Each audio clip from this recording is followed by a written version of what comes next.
toger putriku sayuta mara sakate wuri ampian kaya wong njol rebutan kaya menjangan mati ora bakal gigret mulku salombo sapa jenengmu lakno mripatmu jarengan gopoku nata mandura Prabu Baladewa ya Balarama Kakrasana Wasijaladara ya Agus Proklamanto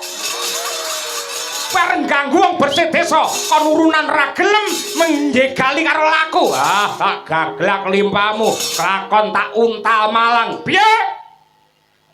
lakon tak untal malang nguntal kok dadak ning Malang apa kene kurang untal-untalan pecel nang kene enak tepe ya enak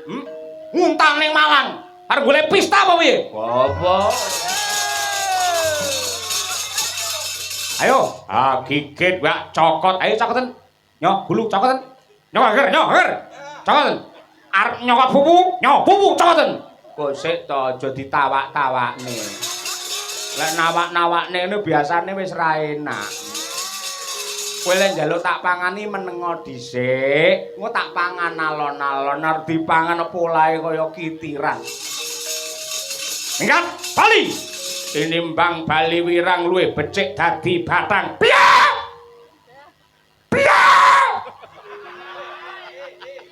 wah ngene ora tambahi 1 juta dosa lho iki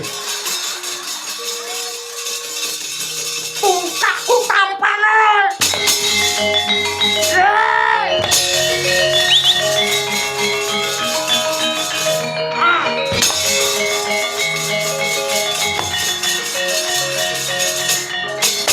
sayuta mara sakate wuri ampian kaya wong njol rebut kaya menjangan mati ora bakal gigrek mulku salombo mangap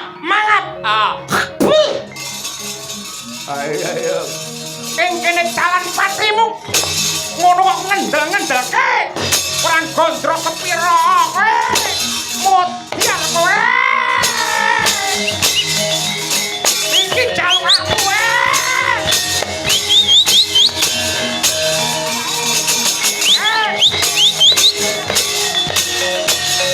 Agus Proklamanto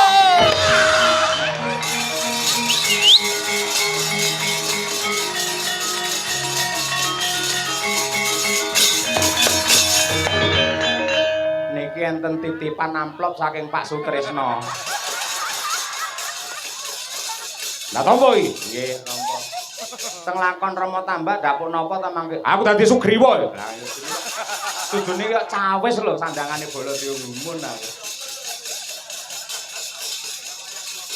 oh Tresno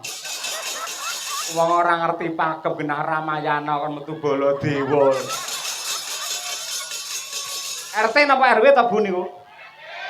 RT rugi terus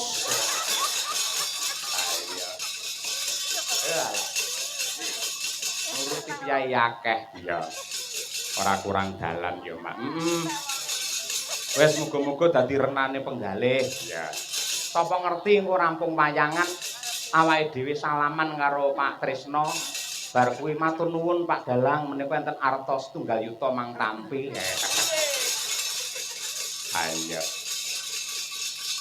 sadurunge aku ngaturi Bapak Bupati tak ngaturke sing klasik dhisik